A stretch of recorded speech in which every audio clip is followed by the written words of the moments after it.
The film begins with a retired soldier. He decided to start a new life. He wanted to follow his passion for cycling. While riding, he reached a lonely town. He spotted a shop. When he went inside, he saw it was a bar. He saw a girl named Angeline. He grabbed a beer and sat at a side table. Meanwhile, two rude hunters arrived and started bothering Angeline.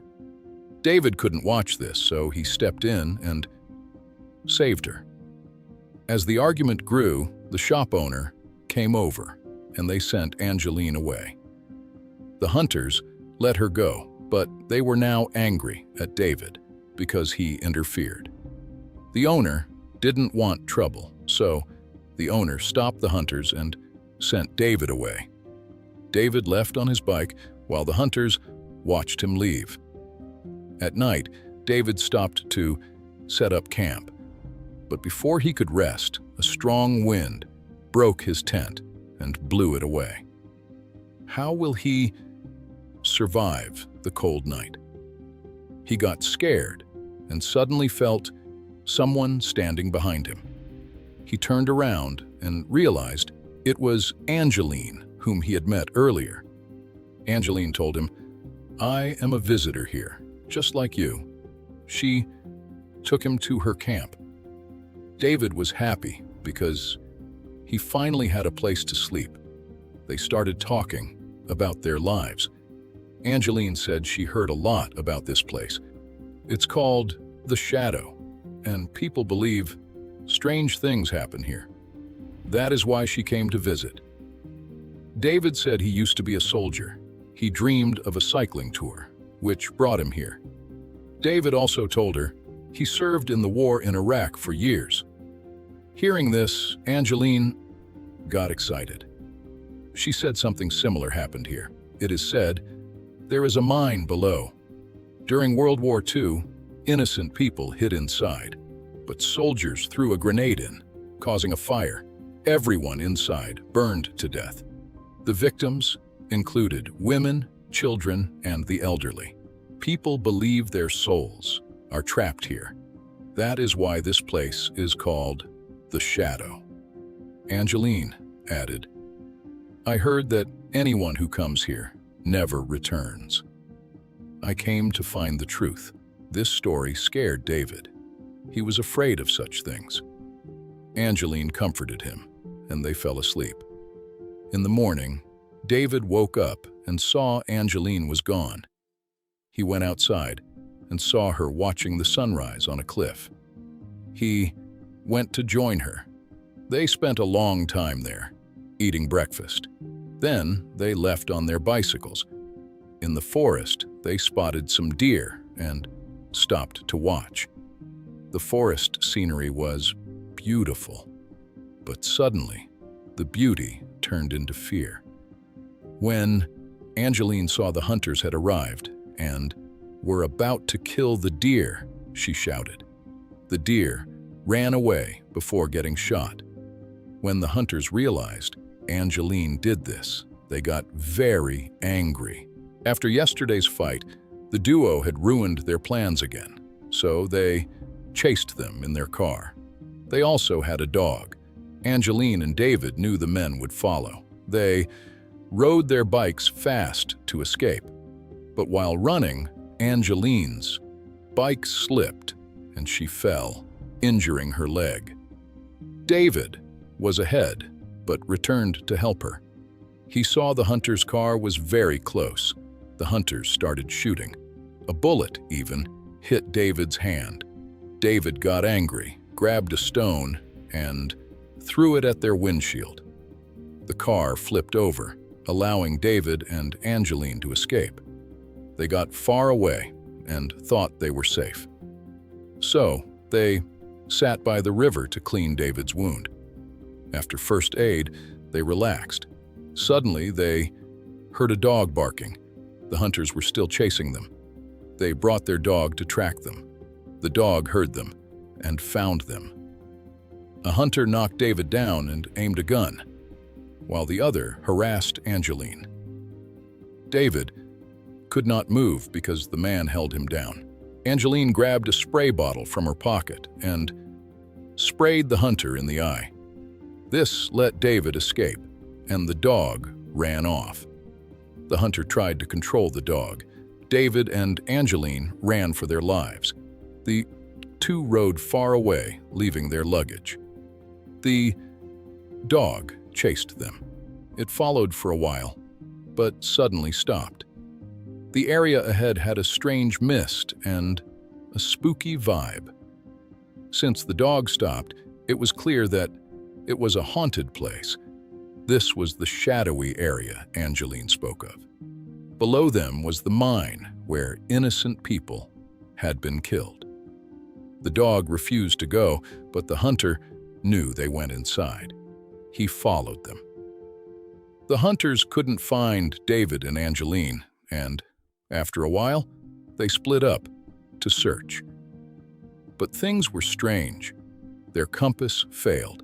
They missed seeing the blood on the trees. David also fell off his bike. When he woke up, he saw his leg was hurt and he couldn't walk. His bike was broken too. The hunter heard his dog making noises. When he followed the sound and found his dog, he was shocked. Someone had burned his dog alive. He cried over his dog. Suddenly, someone stood behind him. He screamed. Then we see his friend, the other hunter. He heard the scream and went to check what happened.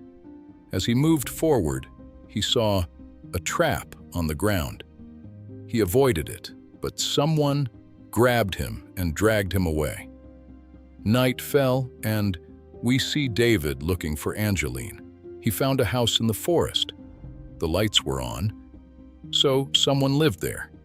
His leg hurt, and he was hungry. He went to ask for help. Before he could move, a truck hit him. David got scared and stopped. Then a man captured him. The scene cuts to the next part, where we find David tied to a table. When he woke up, he saw the two hunters were also tied up. The man who captured them arrived. He knew they were awake. He turned on the bright lights, blinding them. The biggest hunter was making the most noise. The man tied him up tightly. Then he put an old camera in front of him and started recording. He wanted to record the man being tortured. To torture him, he heated the table. His body burned and melted to the table. He screamed in pain, and the psycho enjoyed watching. When he got bored, he turned off the heat and lights. The man looked strange. He picked up a frog and licked it like an addict. His eyes looked weird. He calmed down and returned to the room. The other hunter was so scared, he peed himself. The man enjoyed the fear, so he left him and went to David. David stared at him. This made the man angry. He grabbed David and cut off his eyelid. Blood sprayed out, and he couldn't close his eye. He was in pain. This man loved watching him suffer. We now see the place. It had many objects and photos. It looked like an old Nazi lab where they experimented on children. This man was likely one of those children. To get revenge for what happened, he did the same to others. He went into a room with skeletons. One skeleton was missing an eyelid and part of the skull. He did the same to David, and now he wanted to open David's head too. But David freed himself just in time. As he got up, he covered his injured eye with a cloth. He was struggling. He dropped something and made a noise. The man realized someone was escaping. David knew where the man was, so he locked him in. But before leaving, the man released poisonous gas into the room to kill them. David searched for a way out. He found the main gate, but the old locks were stuck. After trying hard, David opened the lock. Meanwhile, the hunters begged David for help. They asked him to save them. As David opened the door, he looked back at them. He was a soldier and couldn't leave them. So he freed them both. One hunter got up easily, but the burned man was stuck. They pulled him off the table, causing him great pain as he lost his skin. Finally, they escaped the house. As the three of them ran away, David heard 𝐤𝐤𝐤𝐤 scream. He went to save her, but the burned man got caught in a trap and fell. His friend didn't help, but told him to go to hell. I am saving myself. He ran, but stepped in another trap. Large nails pierced his foot, causing great pain. The burned hunter near the tree was still there. The killer arrived in his vehicle. When the man saw the hunter, he ran him over. The other trapped man was screaming. The killer got out. He grabbed a strange knife and approached him, cutting his head off with one blow. He started looking for David. David went back inside to save 𝐤𝐤𝐤𝐤.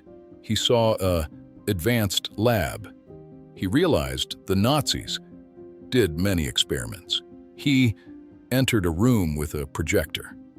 He saw the man had tortured people for a long time, filming them, just like the hunter. He was watching when a door closed behind him. The man was there. David tried to escape and found where the man kept 𝐤𝐤𝐤𝐤. He entered and saw many people, dead and burned. All the bodies were dressed and arranged like they were alive. The man was clearly a psycho. David found 𝐤𝐤𝐤𝐤's locket. He wondered where she was when he saw the man. Before the man could attack, David struck first. He stabbed him with a knife attached to a gun and ran away. However, we saw the man's eyes open. He was still alive. David, climbing the stairs, followed 𝐤𝐤𝐤𝐤's voice. The man grabbed him with a hook, knocking him out.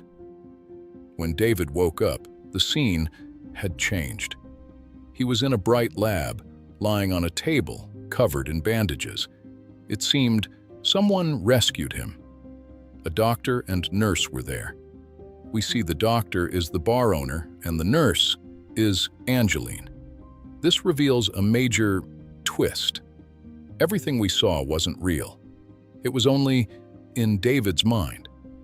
The owner was actually the doctor, and 𝐤𝐤𝐤𝐤 was a nurse. David's past was true. He was a soldier in Iraq. The hunters were actually his own. When capturing rebels, they all hid in a mine.